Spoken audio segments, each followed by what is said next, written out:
দর্শক, আজকের বিষয় বিডিএস জরিপের নাম উঠাতে হলে কি করতে হবে। দর্শক, আমরা জানি যে বাংলাদেশের নতুন ভূমি জরিপ শুরু হয়েছে, যার নাম বিডিএস জরিপ তথা বাংলাদেশ ডিজিটাল সার্ভে। এটি বাংলাদেশের শেষ জরিপ। এই বিডিএস জরিপ সম্পূর্ণ ডিজিটাল পদ্ধতিতে পরিচালিত হবে। যেহেতু এটি বাংলাদেশের শেষ জরিপ বলে ধারণা করা হয়েছে, তাই এটি আমাদের গুরুত্বের সহিত দেখা উচিত। সেজন্য কাগজপত্র যদি সঠিকভাবে সংগ্রহ করে না রাখা হয়, তাহলে বিডিএস জরিপে আপনার নাম আসবে না। তাই আসুন জেনে নিই কী কাগজপত্র সংগ্রহ করে অবশ্যই রাখতে হবে। প্রথমত, ভূমির সকল দলিল খতিয়ান ধারাবাহিকভাবে থাকতে হবে।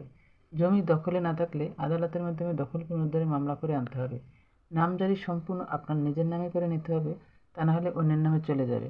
হালনাগাদ রেকর্ড বা হালনাগাদ যে খাজনা আপনারা পরিশোধ করেন, সে খাজনার রসিদ রাখতে হবে।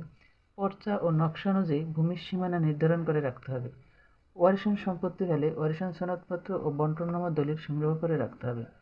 দর্শক, যখন বিডিএস জরিপকারকরা আপনার এলাকায় যাবে, তখন আপনি এই সম্পূর্ণ কাগজপত্রগুলো তাদের দেখাবে। তাদের কাছেও ভূমি অফিসের কাগজপত্র থাকবে। সেই কাগজপত্রের সাথে আপনার কাগজপত্রের যদি মিল থাকে, তাহলে বিডিএস জরিপে আপনার নাম অন্তর্ভুক্ত হবে।